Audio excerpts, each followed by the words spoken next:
আসসালামু আলাইকুম প্রিয় দর্শক, অন্য মঞ্চের আলোচনায় আজকে আমাদের অতিথি হিসেবে আছেন আমেরিকার ওপর ক্ষেপে লাল আরবের সব দেশ, যারা এতদিন আরবের দেশগুলো যারা এতদিন আমেরিকার প্রেমে মত্ত ছিল, তারা আজকে তাদের প্রেমে ভাটা পড়ে গেছে। শুধু নয়, তারা রেগে লাল হয়ে গেছে। কেন লাল হয়ে গেছে রেগে, এর পেছনের কারণটা কি, সেটা বলবো আজকের এই প্রতিবেদনে। তবে তার আগে বলি যে আজকের এই যে লড়াই, আজ 28শে ফেব্রুয়ারি শুরু হয়েছিল তেহরানের উপরে আক্রমণ দিয়ে আমেরিকা এবং ইসরায়েলের যৌথ লড়াই। সেই লড়াইয়ের আজ 7ই মার্চ, আজ তার 8ম দিন। এই আজকে গত 24 ঘন্টায় যে খবরগুলো বিশেষ হয়েছে লড়াইয়ের, যুদ্ধের, সেই খবরের তার একটা গ্রাফিক্স, তার একটা মৌখিকভাবে বলে যাব আপনাদের কাছে। প্রথম কথা হচ্ছে, ট্রাম্প বলেছেন যে তারা নাকি ইরানে, we are doing very well in ইরানে তিনি নাকি খুব ভালো কাজ করছেন। যদিও সেই ভালো কাজে তাকে প্রশ্নই করা যায়, 4 দিনের মধ্যে ইরান যুদ্ধ শেষ করবার কথা ছিল, সেটা শেষ তো হচ্ছেই না। এখন শোনা যাচ্ছে 4 মাসেও শেষ হবে না, এটাও আবার তিনি বলছেন। তাহলে we are doing very well in Iran কি করে হলো আমি জানি না। রেজা শাহ পাহেলভি, যিনি ইরানের ক্রাউন প্রিন্স, সেই রেজা শাহ পাহেলভি তিনি একটা বার্তা দিয়েছেন, বলেছেন we are ready to take charge of Iran. আমরা ইরানের ফিরে যেতে এবং ইরানকে শান্ত করতে, ইরানকে এগিয়ে নিয়ে যেতে আমি রাজি আছি। তবে তার জন্য আমার প্রথম কাজ হবে সেখানে ফিরে গিয়ে আগে গণতান্ত্রিক নির্বাচনের ব্যবস্থা করা। নির্বাচনে যে দল জিতবে, যারাই জিতবে, তারাই ক্ষমতায় আসবে। আমি সেই দায়িত্বটা পালন করতে ইচ্ছা করি। এরপরে ইরানের যে ডেপুটি ফরেন মিনিস্টার, তিনি ভারত সফরে এসেছেন। তিনি গত 2 দিন ধরে ভারত সফরে রয়েছেন। গতকাল ভারতের পররাষ্ট্রমন্ত্রী জয়শঙ্করের সঙ্গে তিনি দীর্ঘ বৈঠক করেছেন। এই দীর্ঘ বৈঠকের পর ভারত আমেরিকায় যে ইরানের ওপরে ঝাঁপিয়ে পড়েছে, তার জন্য ভারত সেখানটায় যদিও সংযত ভাষায়, তবে তার নিন্দা করেছে এবং খোমেনির মৃত্যুর জন্য দুঃখ প্রকাশ করেছেন, খোমেনির হত্যার জন্য। এবং সেখানটায় আরো যেটা বড় কথা হয়েছে, সেটা ইরান, এর আগে আপনারা বিভিন্ন খবরে বলেছি, হরমুজ প্রণালী বন্ধ করে রেখেছে ইরান, কারো জাহাজ সেখান থেকে যেতে দিচ্ছে না। সেখান থেকে শুধু যাচ্ছিল চীন এবং রাশিয়ার জাহাজ। এখন ইরান ভারতকে এখান থেকে জাহাজ নিয়ে যাওয়ার পারমিশন দিয়েছে। সুতরাং বলা যায় যে ভারত ইরানের কাছাকাছি চলে এলো এই যুদ্ধের এখন এই জায়গাতে এসে। আর এবার যুদ্ধের লড়াইয়ের খবরটা বলি। ইরানের ব্যাপক মিসাইল আক্রমণ হয়েছে ইসরায়েলে গতকাল 24 ঘন্টায়, এবং সেটা হচ্ছে ফ্রেশ মিসাইল অ্যাটাক, একেবারে নতুন ধরনের মিসাইল দিয়ে অ্যাটাক করেছে। এবং সেখানটায় বলা হচ্ছে 24 ঘন্টায়, গতকাল 24 ঘন্টায় 24 ঝাঁক ইরানি মিসাইল ছুটে গেছে ইসরায়েলে।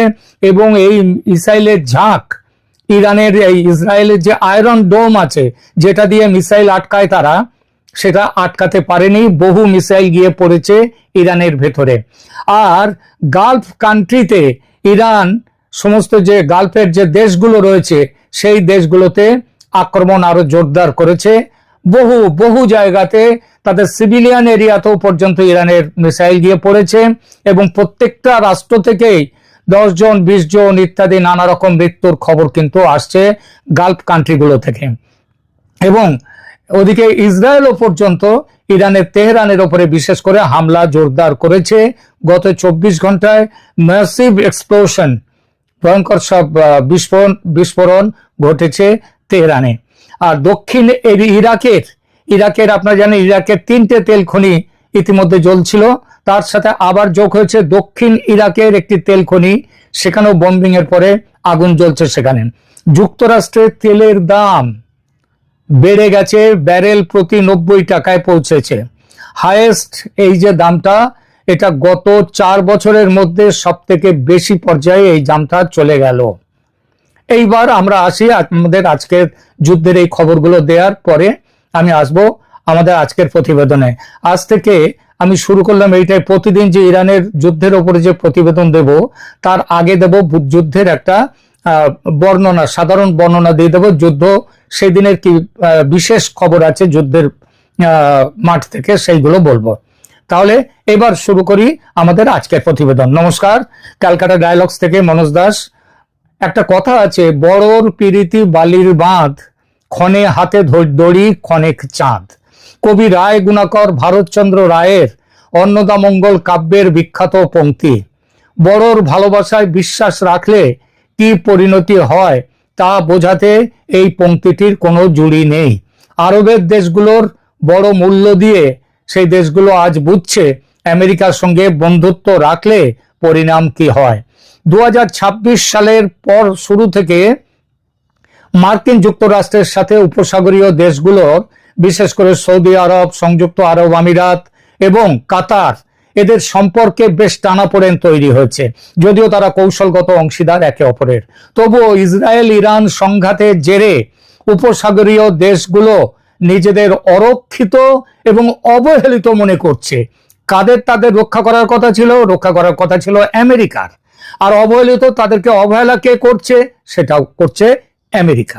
কেন উপসাগরীয় দেশগুলো যুক্তরাষ্ট্রের ওপর ক্ষুব্ধ? তার প্রধান কারণগুলো বলছে। এক হলো আগাম বার্তা ও আলোচনার অভাব। ক্ষোভের একটা বড় কারণ হলো উপসাগরীয় দেশগুলোর ধারণা যুক্তরাষ্ট্র এবং ইসরায়েল তাদের পর্যাপ্তভাবে না জানিয়েই ইরানের ওপর বড় ধরনের সামরিক হামলা চালিয়েছে। আকস্মিক হামলা। উপসাগরীয় কর্মকর্তারা হতাশা প্রকাশ করেছেন যে ইরানের সম্ভাব্য পাল্টা হামলার প্রস্তুতি নেয়ার জন্য তাদের যথেষ্ট সময় দেওয়া হয়নি এবং সেই পাল্টা হামলা প্রতিরোধের ব্যবস্থাও সঠিকভাবে করেনি আমেরিকা।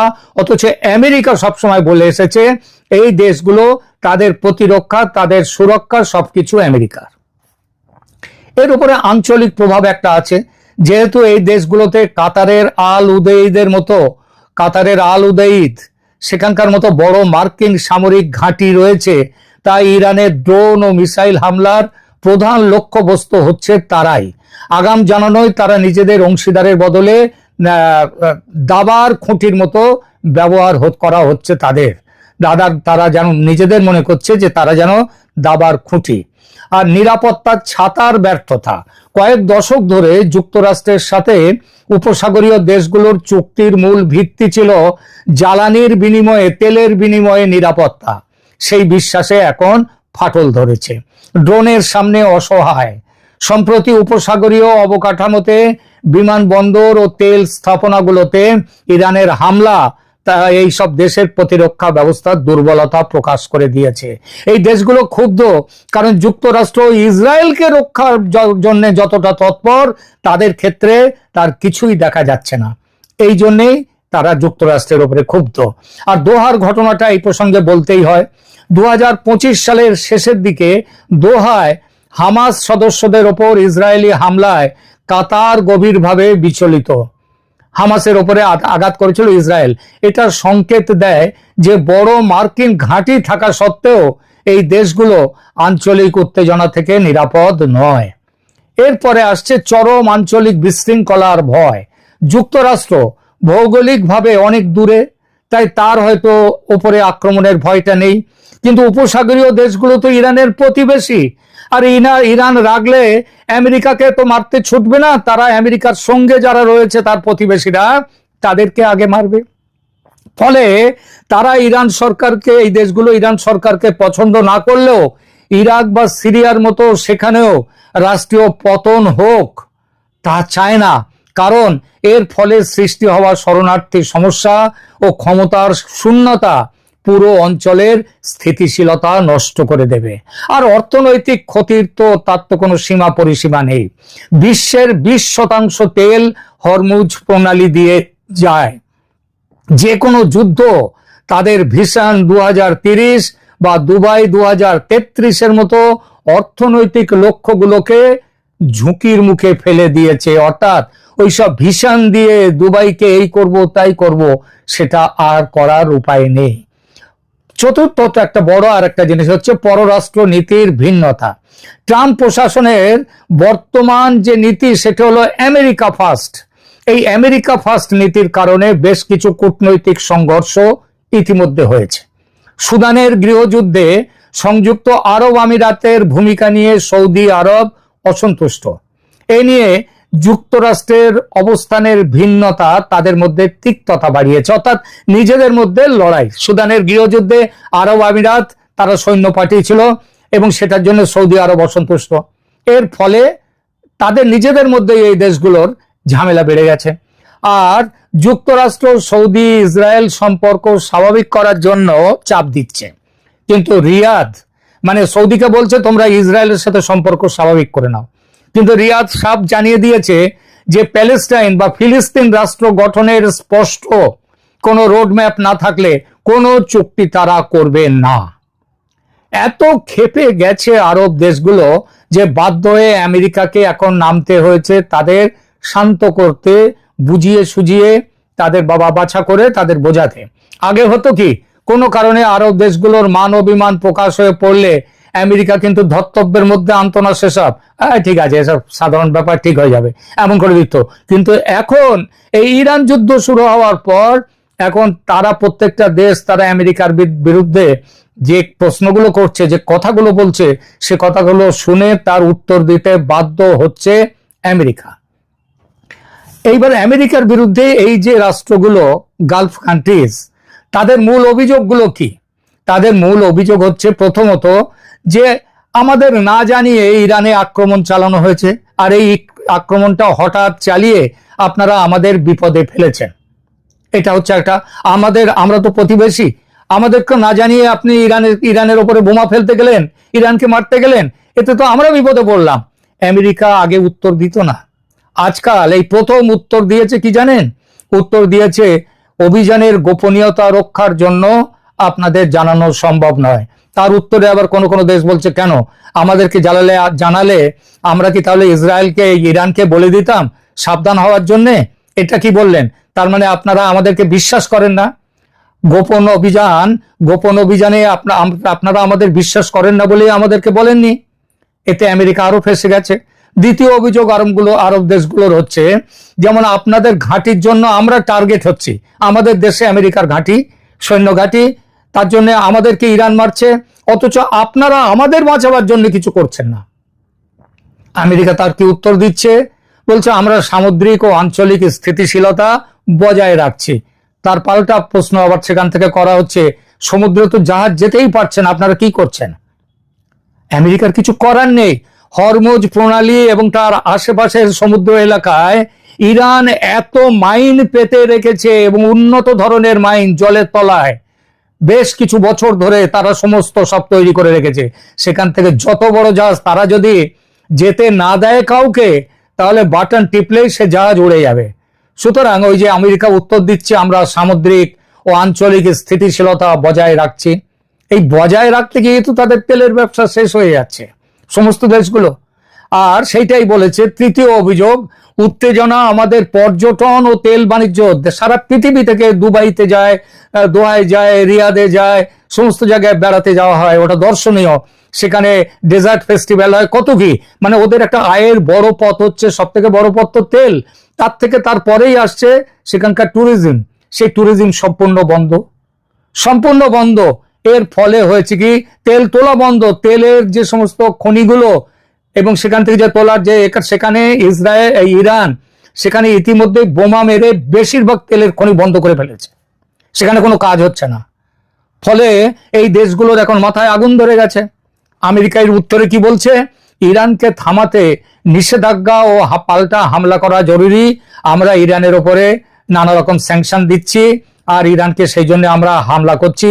আর তোমরা যেখানটা তেল তোমাদের যা আছে ওটা যদি বাইরে যায় এবং সেখানে যদি ইরান হামলা করে সেই সব জাহাজে, আমরা তোমাদের ক্ষতিপূরণের জন্য অর্থাৎ আমেরিকা নিজে বিমার ব্যবস্থা করবে, বিমা, ইন্স্যুরেন্স এইসব করে। তারপরে ধরুন অভিযোগ হচ্ছে ইসরায়েলকে আপনারা বড় বেশি কাছের ভাবেন আর আমাদেরকে ব্যবহার করেন দাবার গুটির মতো, আমরা যেন ভেসে এসেছি।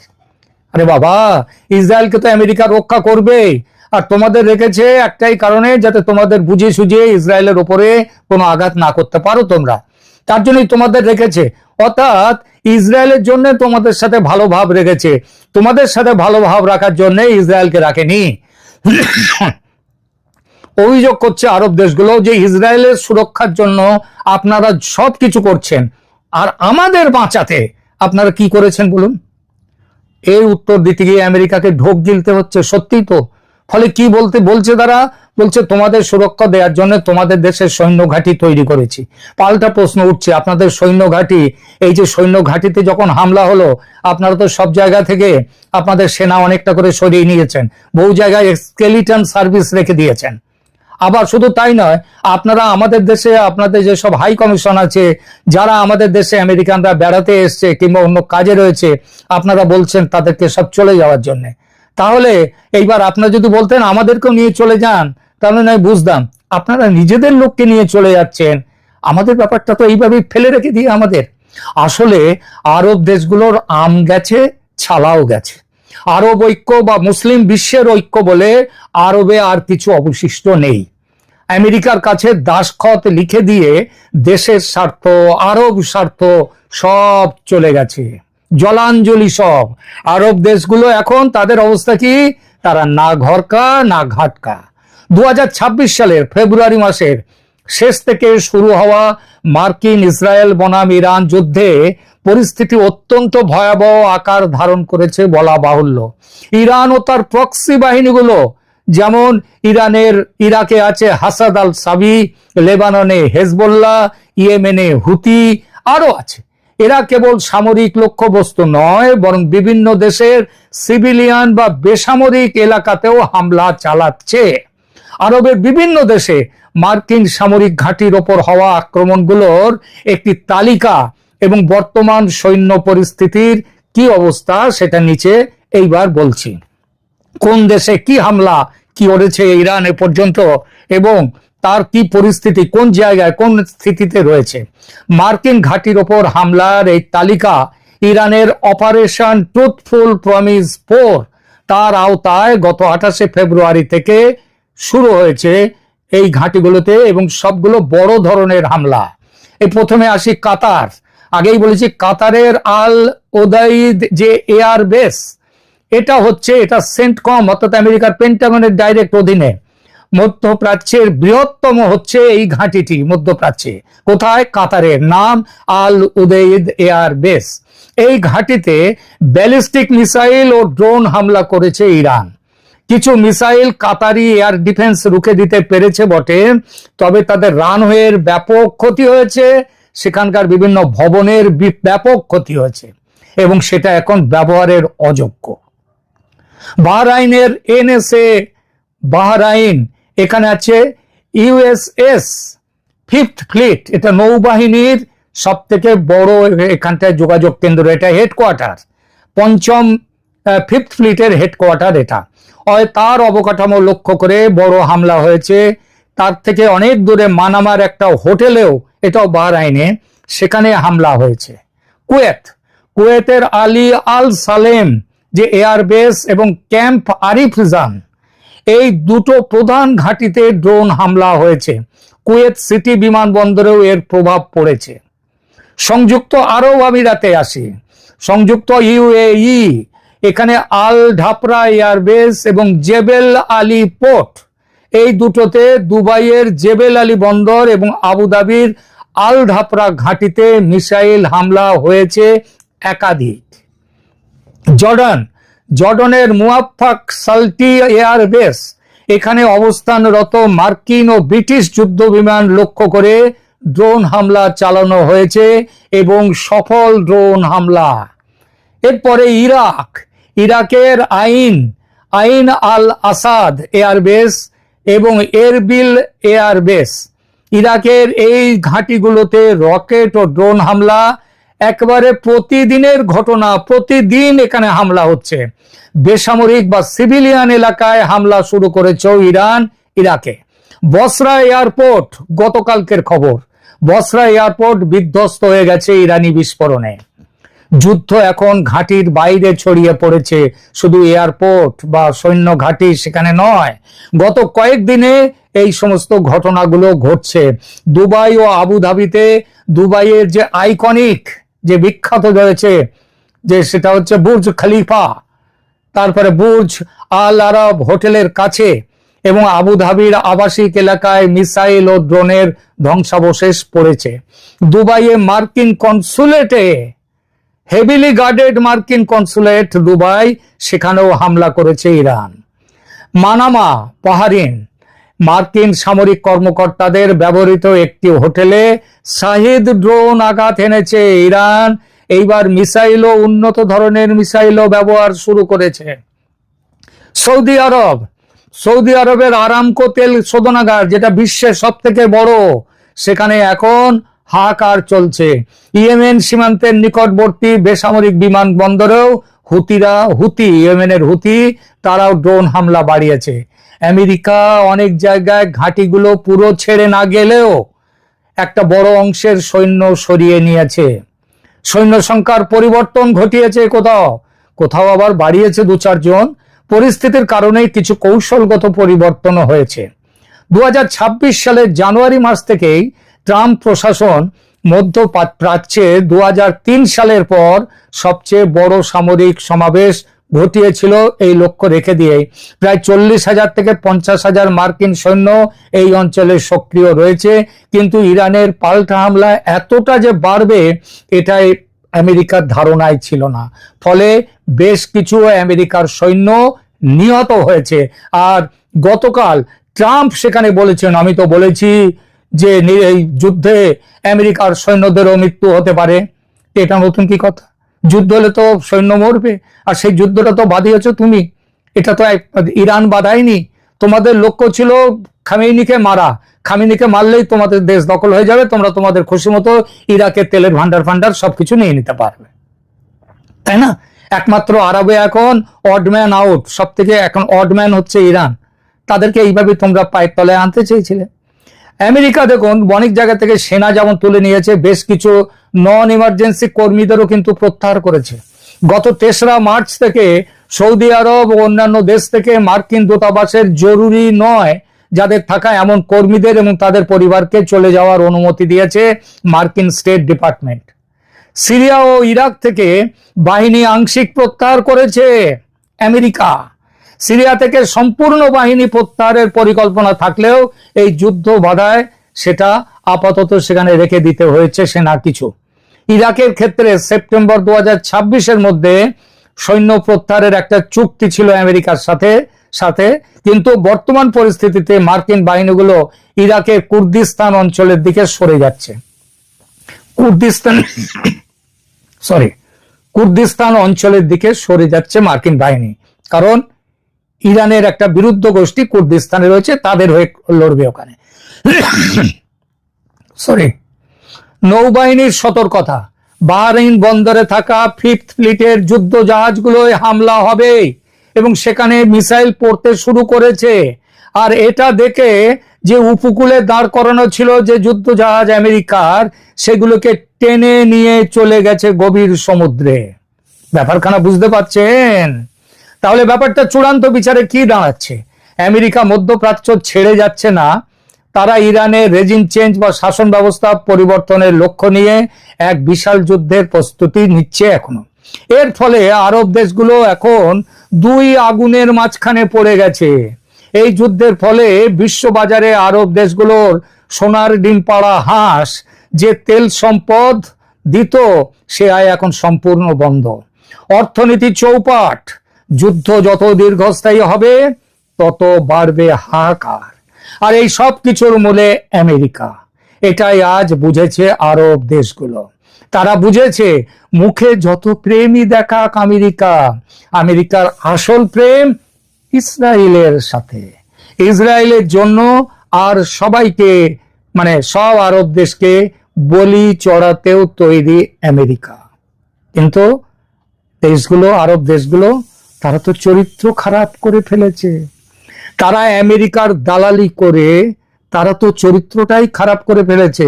তাদের কোথাও বেরিয়ে যাওয়ার পথ নেই। বেরিয়ে যাওয়ার পথ আসছে, সেটা হচ্ছে এই আরব দেশগুলোর শাহীতন্ত্র, রাজতন্ত্রের বিরুদ্ধে লড়তে সাধারণ মানুষকে এখন এগিয়ে আসবে। তাদের পাশে থাকবে আরো অনেক দেশ।